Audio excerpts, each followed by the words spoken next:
openly recruiting children as young as 12 to be child soldiers. Right now, as their country suffers, they are spending millions per day to enforce an internet blackout on those same civilians and those same children that they are executing for daring to protest. Why is all of this happening? Because regional peace is a threat to Iran. Apparently, it's not good, or apparently it's bad for China and Russia too. It exposes the Iranian regime for what it is, which is a dictatorship punching at the kneecaps of its neighbors, neighbors who have realized a better future for their people.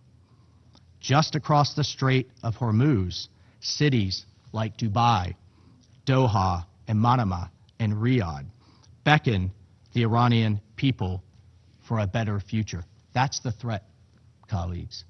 That's what the regime doesn't want to see for its own people. Right across the Gulf, there is a brighter, better future, a different model. And they will not have it, and they're attacking it at every turn. I recently heard, colleagues, from an Iranian dissident, one who has been repeatedly harassed, threatened, and is in hiding. This Iranian dissident told me, do you know what the Iranian people fear the most? They fear that America will stop. They fear that we'll stop too soon. And that a new future, this is from the dissident, a new future, one who looks like what its Gulf neighbors have provided, will not come for them. Well, today, colleagues, certain countries stood in the way of that future, and the United States voted to protect that future. Mr. President, it is not lost on us that as we speak, your people, our allies across the Gulf, and American service members in the region are under a barrage of Iranian missiles and drones. They and you have shown great bravery. It is sad and unfortunate that Russia and China have not. We have long known that these countries are capable of paralyzing the Council through obstruction and manufactured confusion. Today's veto marks a new low, and it shows just how frightening a safer, more secure, more united Middle East can be. Colleagues, the rejection of this resolution will be explained today. You will hear today a number of excuses. You will hear that this was part of the U.S. campaign to ensure that the world is free of Iran's nuclear program. I will note today's result does not restrict the United States to continue to act in its own self-defense and in the collective defense of our allies and partners, and President Trump will continue the actions necessary to defend our people and the free world. The request from Bahrain and from the region was not unreasonable. They engaged every country on this council and took their inputs and thoughts on board. It was a simple resolution. Iran must stop attacking the Gulf, stop threatening its neighbors, and reopen the Strait of Hormuz. And I would note, colleagues, that Russia and China might have chosen better partners than Iran. They might have chosen to stand with our Gulf allies, with Manama, with Doha, with Abu Dhabi and Kuwait City and others. But instead, Russia has chosen to be a critical supplier of military equipment to Iran over the past year, in particular, delivering combat aircraft, helicopters, armored vehicles, and other arms to Iran, some of which violate Security Council Resolution 1929.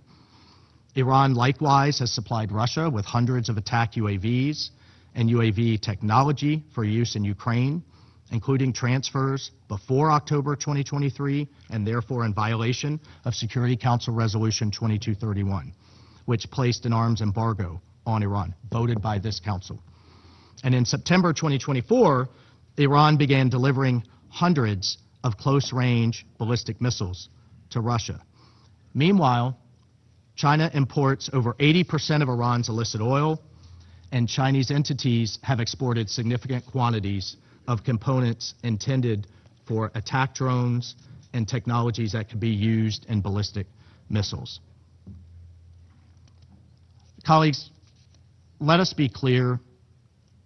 In the coming days, when critical shipments are delayed, when fertilizer fails to reach countries that need it for planting season, when vulnerable populations face deepening food insecurity, the world will know exactly who chose obstruction over responsibility. So, despite today's outcome, let me reiterate two simple messages from the United States. First, the U.S. stands firmly with our partners in the Middle East. Second, the Strait of Hormuz is too vital to the world to be used as hostage, to be choked, to be weaponized by any one state. Colleagues, let me be frank. Most member states here need the Strait of Hormuz more than the United States does. Still, as this Council knows, the U.S. has consistently pursued a diplomatic resolution even as we continue to achieve our objectives in Operation Epic Fury. We have put serious diplomatic proposals before Iran. The U.S. remains prepared for meaningful diplomacy, but diplomacy cannot succeed where defiance, delay, and escalation remain Tehran's only response. We are grateful to our mediating partners for their continued effort to secure a peaceful resolution, but Iran has to choose one. Colleagues, Iran is a direct threat to international peace and security. It is responsible for its own thuggery, and it alone is responsible for the ramifications. The book I live by, in that book, God has, quote, provided a way out, end quote. And even now, on the heels of Holy Week, Iran can also choose to reverse its decision to reopen the Strait, to seek peace, and to make amends. But until then and afterwards, we call on responsible nations to join us in securing the Strait of Hormuz, protecting it, ensuring that it remains open to lawful commerce, to humanitarian goods, and the free movement of the world's goods. Mr. President, the United States and its allies will protect our interests, our people, and a better future for all, even while members of this Council, partnered with the Iranian regime, work to do the exact opposite. I thank you. I thank the representative of the United States. I give the floor to the representative of Panama. Gracias. Thank you, Mr. President. Panama welcomes Bahrain's leadership in putting forward and leading this negotiation process, as well as for the efforts that it has made to bring positions between members of the Council closer together.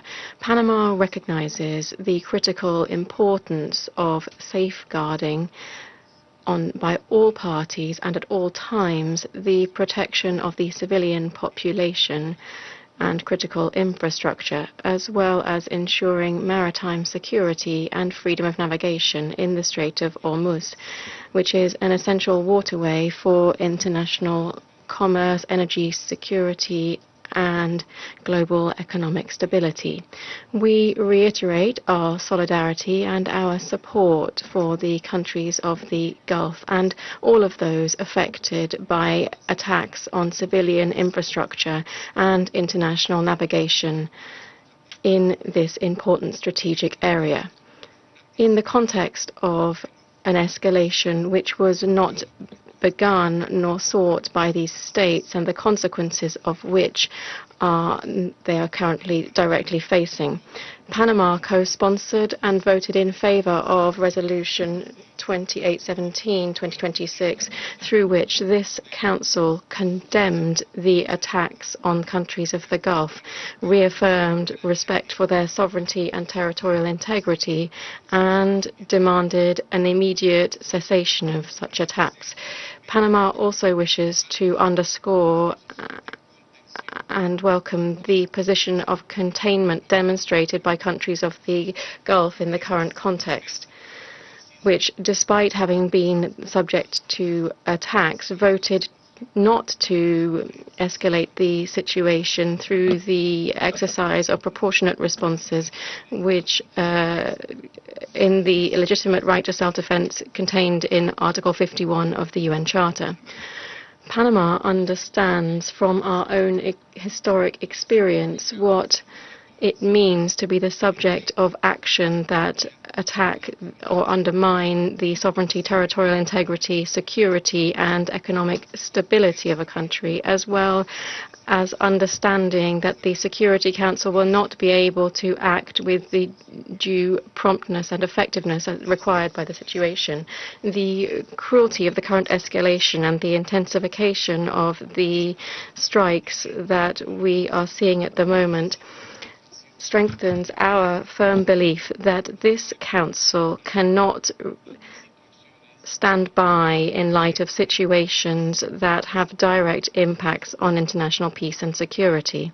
Panama reiterates that the first essential step to contain the escalation in the region is an immediate cessation of hostilities by all parties, with the approach and demand put forward by my delegation, which we have put forward throughout this negotiation process and that we reiterate to this Council today.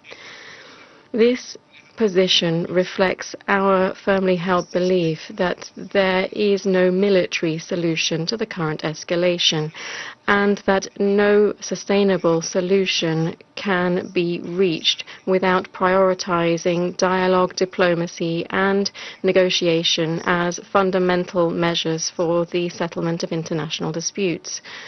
Mr. President, Panama welcomes the efforts made throughout the negotiation process to reflect the various perspectives of the members of the Council, in particular the inclusion of language relating to respect for the sovereignty, territorial integrity, and political independence of states, as well as the substantive adjustments subsequently made following the end of negotiations on the text, which specify the defensive nature of the measures contemplated, since this is a crucial element that contributed to bringing positions of members of the Council closer together. We insist that any measure that would be taken under the framework of this resolution should be implemented not only with this defensive purpose in mind, but also always strictly in accordance with international law, including international humanitarian law and international human rights law, with full observance for the protection of the civilian population and civilian infrastructure. Mr. President, Panama, as the sovereign owner and responsible operator of the Panama Canal and as the holder of one of the largest registers of maritime shipping, notes that particularly sensitively any step that might affect the predictability, security of international navigation. These considerations have direct and concrete implications for our country, to the extent that escalation-based scenarios might have harmful repercussions on other strategic routes.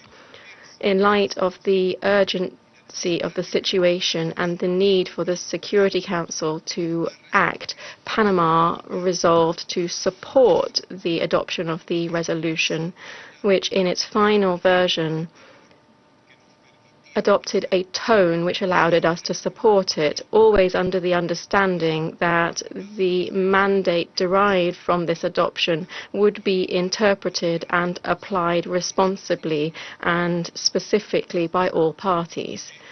This vote reflects a responsible decision geared towards ensuring reducing greater risk for the civilian population and critical infrastructure, as well as to contributing to easing the tensions and supporting international navigation and waterways. Thank you.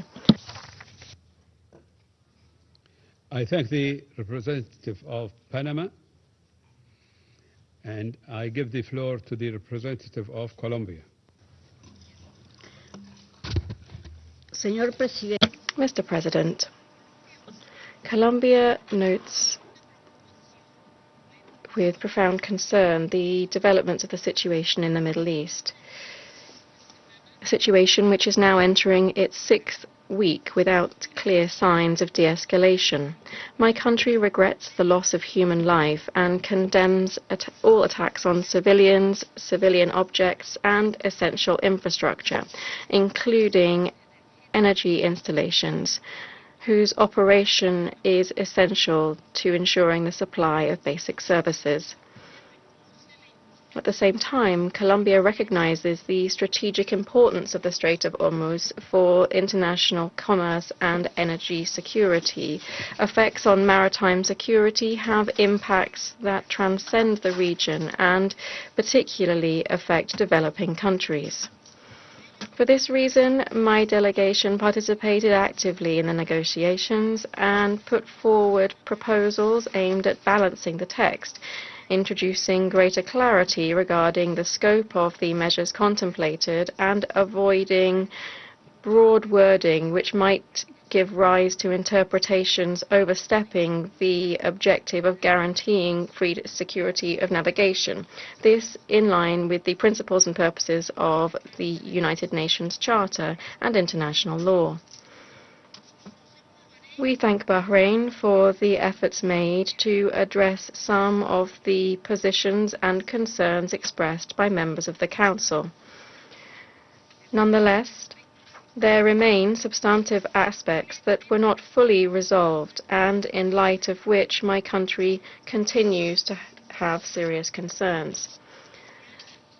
In particular, my delegation believes that the text remains selective, unbalanced, and ambiguous. In addition, Colombia is concerned that the lack of legal precision in the text could lend itself to interpretations that surpass the planned objective and would have broader implications for regional stability, including the risk of expanding the conflict or driving dynamics that could involve more actors in a situation that is already so volatile. For this reason, and since we believe that the text before us today is far from contributing to a negotiated solution, Colombia abstained in the vote. My country believes that in the current context, the Council should send clear messages geared towards containment and preventing a greater escalation. Furthermore, Colombia believes it's fundamental to give space to ongoing mediation efforts. In this context, measures that ramp up the confrontation run the risk of undermining these opportunities and hampering progress towards negotiated and sustainable solutions. We regret that the Security Council had the opportunity to provide a unified response that would contribute effectively to easing the tensions and opening space for peace. We reaffirm our solidarity with our colleagues from Bahrain, the Gulf, and all countries in the region. At the same time, we reiterate the urgent call for a cessation of hostilities, respect for international law, and for the promotion of dialogue as the only path towards resolving this crisis, because peace is inside. Thank you. Representative of Colombia for the statement. I give the floor to the representative of Pakistan. Thank you, Mr. President. At the outset, let me reiterate Pakistan's continued and unwavering support and complete solidarity in these challenging times with the brotherly kingdom of Bahrain and other fraternal GCC countries, the Kingdom of Saudi Arabia, Qatar, Kuwait, United Arab Emirates, and Oman, as well as Jordan, countries that are not parties to the ongoing conflict in the Middle East, but are directly suffering from its consequences. Pakistan supports the sovereignty, territorial integrity, political independence and security of all brotherly countries in the region. President, the Strait of Hormuz is an important international shipping route for goods and energy. Pakistan calls for the security of ships and crew members and the swift and safe passage of civilian ships and restoration of normal passage through the strait. The situation in the Strait of Hormuz is adversely impacting countries around the world, including Pakistan. The consequences for regional and global economy are evidently harsh, and ordinary Pakistanis are also suffering. South Asia, that is home to nearly a quarter of world population, is suffering. The ongoing situation in the Strait of Hormuz has resulted in one of the largest energy supply shocks in modern history. The impact is felt not only in terms of energy flows, but also fertilizers and other essential commodities, thus affecting food security, cost of living, and squeezing the livelihoods of the most vulnerable. If the military escalation and disruptions persist, the suffering will extend far beyond the region, translating into widespread economic hardship. We thank Bahrain for their hard work and extensive consultations on the draft resolution. We agree on the urgency of the situation and the fundamental premise of the draft resolution, which is the reopening of the Strait of Hormuz and normalization of the situation at the earliest. This is an important issue not only for the GCC countries but also for all other states in the region and beyond, including Pakistan.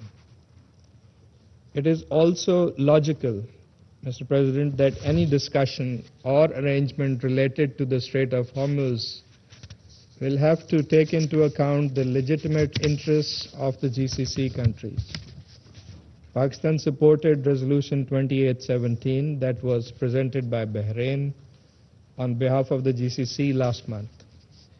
And we have consistently maintained that that resolution should be implemented in letter and spirit.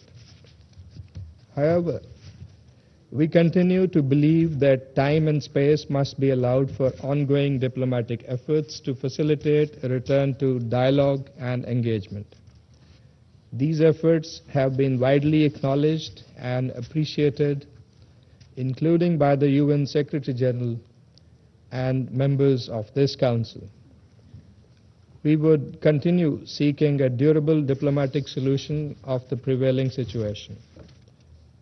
This is the fundamental foundation of our ongoing diplomatic efforts, which we are determined to continue to pursue.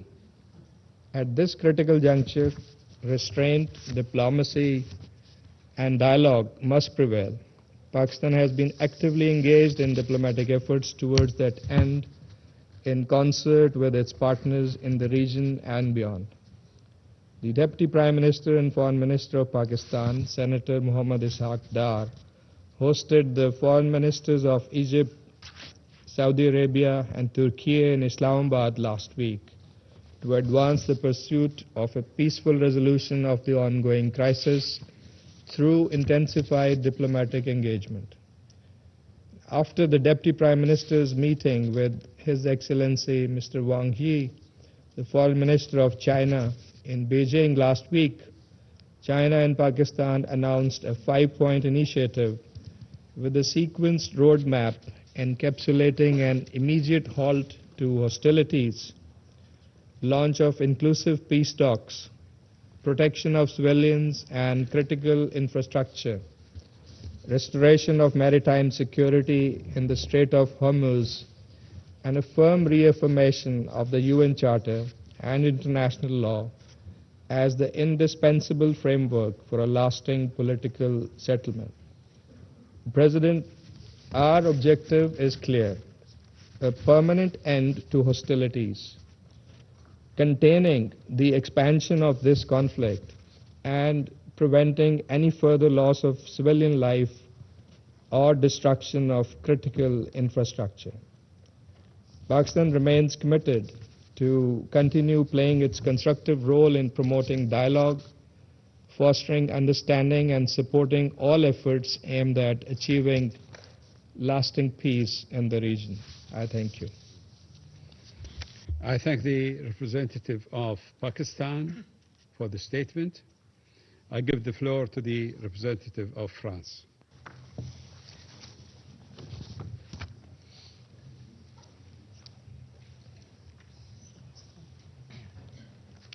Merci, Monsieur le Président.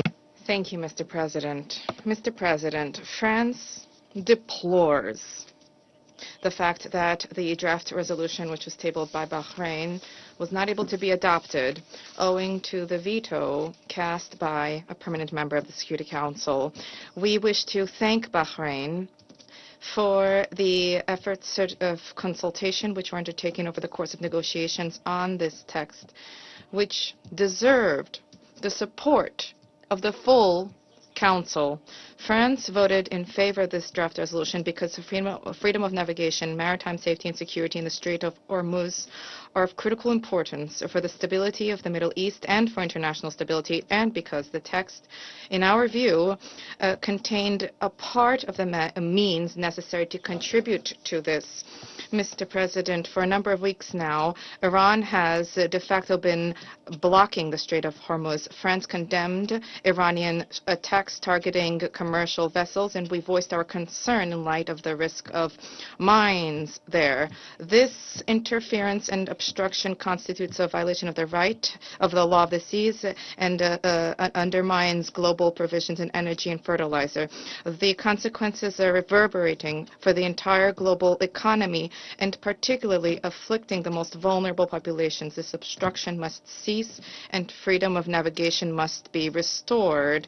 On the 11th of March last, the Security Council adopted Resolution 2817, resolution which condemned Iran's indiscriminate strikes targeting Iran and Jordan, and targeting the Gulf states and Jordan. This resolution, which France supported and co-sponsored, recalls that rights and freedoms of navigation in the Strait of Hormuz must be respected under all circumstances. This resolution recalls the fact that rights and freedoms of navigation in that said strait must be respected. And, Mr. President, we regret the fact that the Council has been blocked from supporting efforts to provide security and safety of navigation in the Strait of Hormuz. And the aim was to encourage strictly, purely defensive measures to provide the security and safety for the strait without spiraling towards escalation. It reaffirmed in a useful manner the right of states to protect freedom of navigation, commercial vessels and crew in accordance with international law in the face of attacks and provocations. This resolution contained, inter alia, paragraphs calling for de-escalation in the Strait of Hormuz and the Gulf, the cessation of attacks targeting civilian infrastructure, the resumption of diplomatic efforts geared towards achieving lasting peace in the region. It is hard to understand that two permanent members of the Security Council who state their commitment to diplomacy and peaceful dispute resolution cast their veto in the light of these provisions. The text encouraged states to coordinate efforts to establish security-related initiatives for maritime navigation in the Strait of Hormuz, specifically through the defensive missions. We deplore the fact that this was not adopted today, but we do intend to continue to work alongside international partners to establish an initiative to contribute to security of maritime transit in the Strait when conditions permit. Resolution 2817 and international law already allow for this to be the case. Despite the fact that the draft resolution was not adopted, the efforts which we support need to continue, including at the Security Council, to pave the way for a de-escalation and a ceasefire, which is more necessary than ever before, to restore freedom of navigation in the Strait of Hormuz in accordance with the law of the sea, and beyond that, to tackle the multi-pronged threats posed by Iran, including its support for the network of regional allies and nuclear and ballistic missiles programs. France stands ready to contribute to these efforts at the Security Council. Our position has remained steadfast for more than 20 years. These threats will not be addressed militarily. They cannot be addressed militarily. There needs to be a negotiated agreement through which Iran accepts major concessions to address the legitimate concerns of the international community. And here, too, France stands ready to contribute to efforts to that end. Thank you. I thank the representative of France for the statement. I give the floor to the representative of Greece. Greece voted in favor of the resolution presented on behalf of Bahrain, Jordan, Kuwait, Qatar, Saudi Arabia, and the United Arab Emirates, reiterating its strong solidarity to the countries of the Gulf and reaffirming the importance of safeguarding freedom of navigation and maritime security in the Strait of Hormuz. On this occasion, I would like to thank Bahrain for their tireless efforts to drafting this resolution, and we regret that its adoption was not made possible today. The Strait of Hormuz remains one of the most critical maritime routes and a vital artery for global international trade and energy supply. Any disruption to its normal functioning carries immediate and far-reaching consequences for international peace and security. Freedom of navigation constitutes a public good. We have repeatedly condemned Iran's illegal and unprovoked attacks against the countries of the Gulf region and elsewhere. Any actions by Iran that jeopardize that unimpeded passage of commercial and merchant vessels through the Strait of Hormuz must cease immediately. Greece remains firmly committed to promoting maritime security and freedom of navigation in accordance with international law as reflected in the UN Convention of the Law of the Seas, UNCLOS. It is in this context that Greece today voted in favor of this resolution, which aim was and is to encourage the coordination of efforts defensive in nature to ensure the safe and unimpeded flow of maritime traffic through the Strait of Hormuz and to contribute to stability in global energy markets. All ships should enjoy the right of transit passage through the Strait of Hormuz in accordance with international law as reflected in the UN Convention of the Law of the Sea, which is rightly recognized as the Constitution of the Ocean and codifies customary international law and is thus binding by all states. In concluding, Mr. President, a de-escalation of hostilities remains of paramount importance, both with regards to the wider conflict and the situation in the Strait of Hormuz. All parties must exercise maximum restraint, prevent a further spiral of violence, and urgently work towards reopening credible channels of dialogue. Our aim must remain to find ways to return to the negotiating table with a view to a peaceful settlement in line with international law and the UN Charter. I thank you. The representative of Greece for the statement. I give the floor to the representative of Denmark. Thank you, Mr. President. Mr. President, Denmark voted in favor of this resolution. We did so with a grave sense of responsibility and a firm commitment to supporting all efforts to ensure freedom of navigation in the Strait of Hormuz and to bring the hostilities in the Middle East to an end. Denmark is deeply concerned by the continuous escalation across the region. For 5 weeks this conflict has raged, bringing with it more death and destruction by the day and further destabilization of the already volatile and tense situation. Our vote today reflects our belief in the urgent need to address these developments.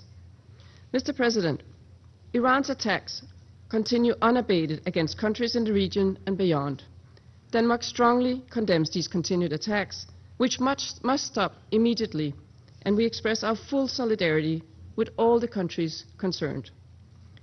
De-escalation and respect for international law, including international humanitarian law, are now more important than ever. All diplomatic efforts to reduce tensions must be pursued. We welcome any such efforts and call for negotiations to be resumed in good faith. We welcome the Secretary General's appointment of Jean Arnaud as his personal envoy to lead UN efforts on the conflict in the Middle East and its consequences. Mr. President, many aspects of this conflict have sent shockwaves across the globe. This is particularly true for the closure of the Strait of Hormuz, caused by Iran's actions. This closure is not only a disruption, but a dangerous escalation, measured in lives and livelihoods lost. Global growth and development depend on the freedom of navigation. The repercussions for the global economy and, increasingly, for food security, in particular across developing countries, are enormous. As a great maritime nation, Denmark is committed to maritime security, to open sea lanes, and to the safety of all seafarers. Mr. President, Iran's actions near and around the Strait of Hormuz constitute a threat to international peace and security. Iran must immediately cease all attacks and any other attempts to impede lawful transit passage in the Strait of Hormuz. It is crucial to permanently restore safe passage and ensure freedom of navigation in the Strait of Hormuz, consistent with Security Council Resolution 2817 and the United Nations Convention on the Law of the Sea. That is why Denmark voted in favor of this resolution.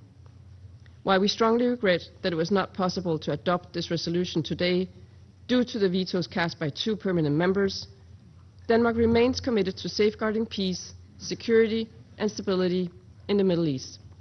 I thank you. I thank the representative of Denmark for the statement. I give the floor to the representative of Latvia. Thank you, Mr. President. Latvia voted in favor of the resolution submitted by Bahrain, and we express our regret that a positive outcome was not reached. It is profoundly troubling that certain members of this Council have chosen to obstruct a resolution designed to ensure the safety and security of navigation in the Strait of Hormuz and advance global stability. Just 3 weeks ago, the Council adopted Resolution 2817, co-sponsored and supported by Latvia, alongside an unprecedented number of countries. In it, the Council called upon Iran to refrain from interfering with international navigation. In the days and weeks that have followed, Iran has doubled down and effectively closed the Strait of Hormuz, shocking the global economy. The continued failure and refusal by the Iranian regime to comply with its obligations under international law, including its breaches of the United Nations Convention on the Law of the Sea, as well as its persistent non-compliance with binding resolutions of this body, constitutes not only a breach of international order, but leaves this Council with a responsibility to act. Mr. President, we must ensure maritime security and freedom of navigation in the Strait of Hormuz. It is categorically unacceptable for Iran, or any state for that matter, to use an international waterway as a bargaining chip and to hold the global economy hostage. Supply chains are being disrupted, global energy prices have spiked, and acute food insecurity around the globe is growing at an alarming rate, especially among those most vulnerable. Iran is setting a dangerous precedent which we cannot allow or normalize, and we commend Bahrain for addressing precisely this crucial reality in its resolution. Finally, alongside the unprecedented closure of the Strait, the Iranian regime is continuing its unprovoked strikes against countries in the region. We condemn these attacks against civilians and civilian infrastructure, and reiterate our steadfast solidarity with our partners in the region. We repeat our calls for immediate de-escalation and for protection of civilians. Mr. President, allow me to once more express my sincere appreciation to Bahrain for their efforts on this pressing matter. Thank you. I thank the representative of Latvia for the statement. I give the floor to the representative of the Russian Federation. Mr. President, the Russian Federation voted against the draft tabled by Bahrain, Jordan, Qatar, Kuwait, the United Arab Emirates, and Saudi Arabia. The draft resolution relating to the situation in the Strait of Hormuz and the adjacent waters. The position of our country regarding the present-day crisis in the Middle East is principled, consistent, and objective in nature. We condemn the United States and Israel's aggression against Iran. We respect the sovereignty and territorial integrity of all countries in the region, both the Islamic Republic of Iran and other countries of the Persian Gulf. We reject strikes targeting their civilians and their civilian infrastructure and view this as unacceptable. The Russian Federation undertook and continues to undertake efforts, including at the highest levels, to end such actions. We are striving to achieve a prompt establishment of peace in the Persian Gulf and in the Middle East. However, the Russian Federation was not able to support a text that would generate a dangerous precedent for international law of the sea, for any international efforts at peace, as well as for the authority of the Security Council of the United Nations.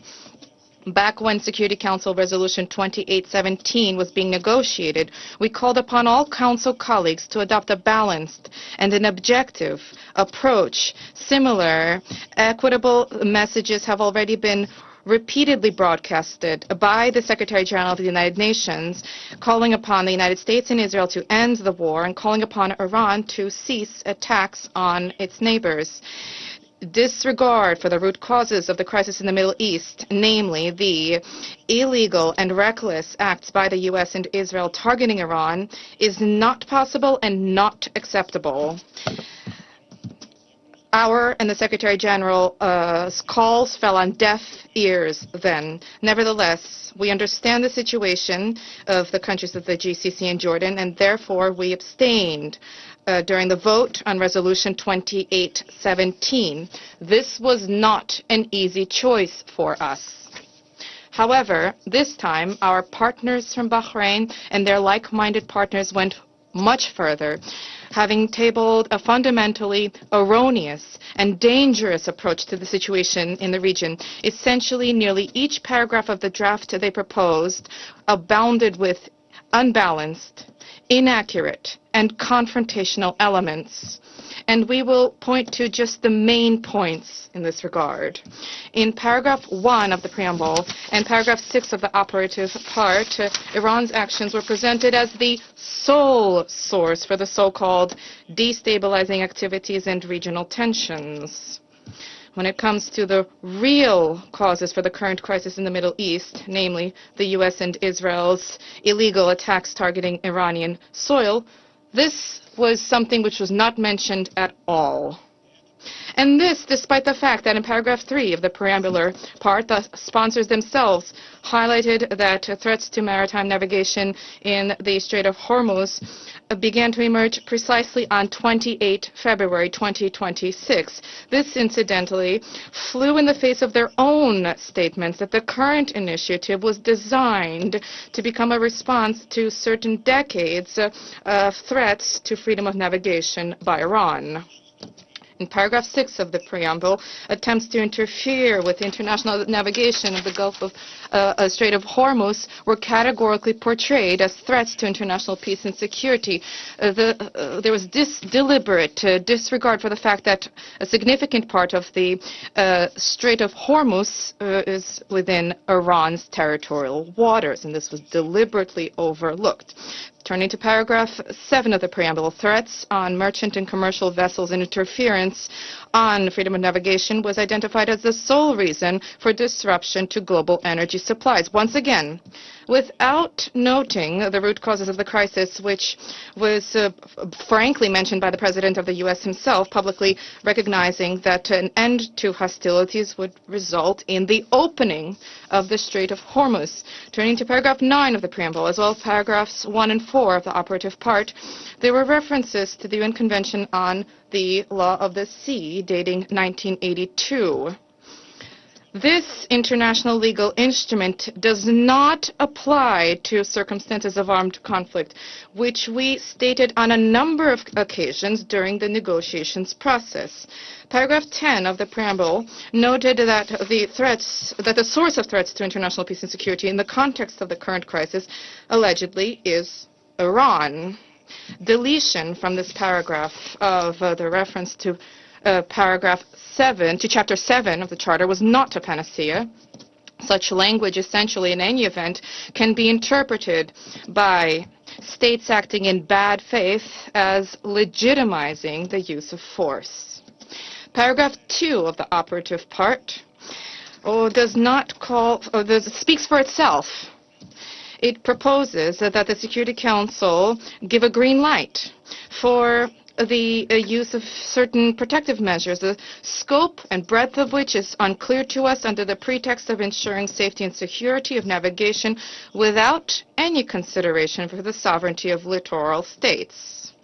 The qualification about the purely defensive nature of these efforts essentially does not change the situation, especially given the fact that the sponsors themselves made clear that this was referring precisely to offensive measures, which was starkly seen in the language of paragraph 3 of the operative part, which emphasizes that states acting in accordance with paragraph 2 need to act in full compliance with international humanitarian law. In paragraph 7 of the operative part, notes that the Security Council would stand ready to consider further measures against those who undermine navigational rights and freedoms. This is an obvious hint at attempts to leverage sanctions pressure, irrespective of whether this is explicitly stated here or not. Turning to paragraph 7 and 8, not only this refer to the Strait of Hormuz, but also Bab el-Mandeb. So the sponsors deliberately expanded the geographical scope of their draft, thereby giving even greater grounds for expansive interpretation thereof. Turning to paragraph 9 of the operative part, despite the correct reference calls for diplomacy, this referred exclusively to de-escalation of hostilities in the Persian and Oman Gulf regions, as well as the Strait of Hormuz. When it comes to the need to cease the U.S.-Israeli aggression, this was swept under the rug. No mention was made. One thing is clear, Mr. President, regardless of attempts by the sponsors to make the text general in terms of the language, the essence thereof remained unchanged, and namely granting carte blanche for the continued aggressive acts and ongoing further escalation. What this would imply from the legal standpoint, as well as the implications for the situation on the ground, is clear to us, especially at a time when we hear statements from the U.S. President about the readiness to destroy Iran if the Strait of Hormuz is not opened. Once again, it behooves us to remind the Council members about the distortion of the Resolution 1973 adopted by the Council in 2011 on Libya, and what the loose and expansive interpretation thereof caused.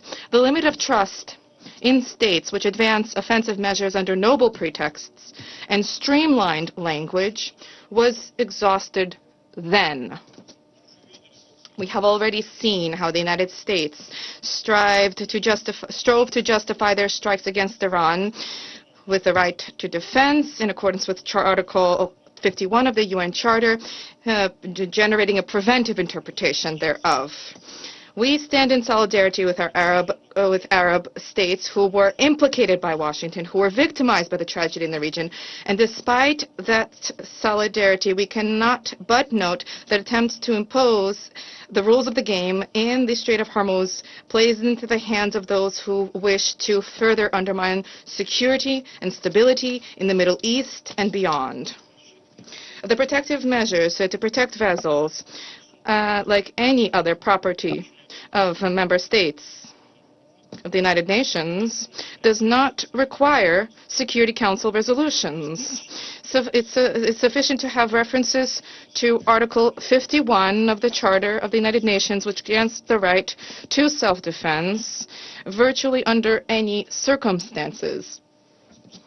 The spread of operations for security purposes in the Strait of Hormuz without the consent of littoral states is yet another reason for which we were unable to accept and to adopt vote in favor of the draft tabled by Bahrain.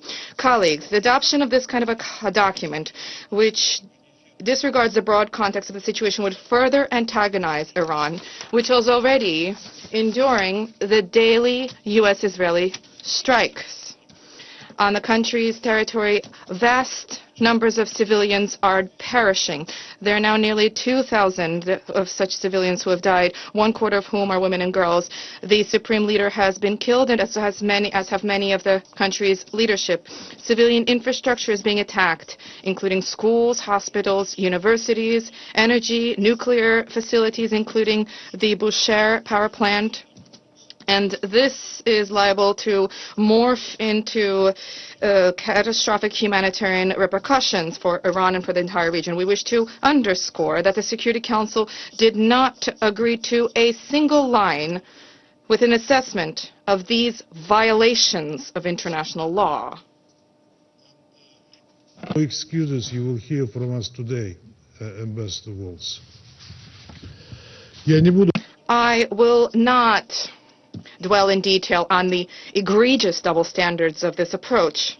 However, this was carried out in a completely illogical manner, even from the standpoint of simple pragmatism. The adoption of such a one-sided resolution would undermine any prospect for the resumption of negotiations for the purposes of resolving the crisis, and would also obstruct important and useful peace initiatives which are currently underway by a number of states, including China, Pakistan, and Turkey.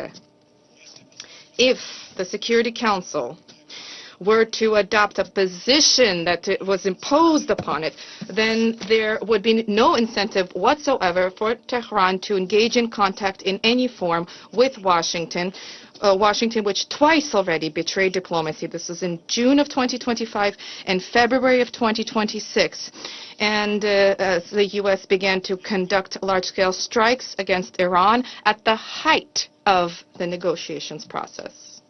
Mr. President, from the very start of work on the document, together with our Chinese colleagues, we conveyed to the Bahraini authors and other members of the Security Council our very serious concerns in connection with this initiative. We did not see room for revision of the text, which is why we urged our Arab friends to abstain from advancement thereof. However, our views were not heeded, and the draft was put to the vote. In any event, under these circumstances, we had no choice other than to vote against it. Russia consistently supports comprehensive security for maritime navigation in all international waterways, the opening of corridors for Venezuela and Cuba, an end to attacks targeting commercial vessels of any country. Similarly, we advocate unhampered navigation in the Strait of Hormuz. However, the only way to resolve this situation is with the participation of all littoral states bordering this important transport corridor. It is not possible to do this without Iran. We call upon our Arab and Iranian friends to resolve the issue of navigation and the movement of vessels directly. We stand ready to facilitate such contacts. Mr. President, we understand the concerns of our Arab partners vis-à-vis the question of freedom of navigation. And we, together with China, are proposing an alternative draft resolution on the current situation in the Middle East, including in terms of maritime safety and security. We are confident that providing for genuine freedom of navigation in the Strait, which is of such critical importance for countries in the region and the entire world, the only way to achieve this is through a cessation of hostilities and through achievement of a negotiated solution. Our draft will be concise and equitable and balanced in accordance with the principles of international law and the Charter of the United Nations, specifically regarding peaceful dispute resolution. In this connection, we are putting this straight away to in blue, and we will report on plans for voting shortly, and we trust that the membership of the Security Council will provide their support. Thank you. I thank the representative of the Russian Federation for the statement. I give the floor to the representative of China. Thank you, President. The month-long conflict in Iran and its spillover effect continue to deal a heavy blow to regional and global peace and stability. It is hitting the global economy, causing increasingly widespread disruptions. This is not in the common interest of regional countries and beyond. The ins and outs of this conflict are crystal clear. The U.S. and Israel, without authorization from the Security Council, and while negotiations between Iran and the U.S. were underway, launched military strikes against Iran, in clear violation of the purposes and principles of the UN Charter and the basic norms of international relations. At the same time, the sovereignty, security, and the territorial integrity of Gulf states must be fully respected. Civilians and non-military targets must be given necessary protection. The safety and security of shipping lanes and energy infrastructure must also be safeguarded. China does not go along with Iran's attacks on Gulf states, nor does China condone the blockade of the Strait of Hormuz. Like all parties, China hopes that peace and stability will be restored to the Strait as soon as possible and navigation will resume. China attaches great importance to this draft resolution submitted by the representative of Bahrain on behalf of the Gulf states. We fully understand their serious concerns, and we are committed to solving the issue properly, and we have participated constructively in the consultations. Under the current circumstances, this draft resolution should clearly identify the root causes of this conflict, seek appropriate solutions to address the root causes and ensure the safety and security of shipping lanes, and strive to promote dialogue and achieve peace. It is regrettable, though, the draft resolution fails to capture the root causes and full picture of the conflict in a comprehensive and balanced manner. It contains one-sided condemnation and pressure, characterizing the situation as a threat to international peace and security, as well as the use of armed escorts. Such language is highly susceptible to misinterpretation or even abuse.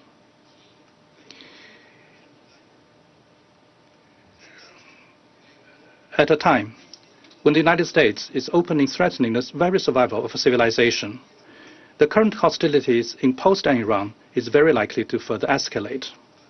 The draft resolution, should it have been adopted, would send a wrong message and have serious, very serious consequences.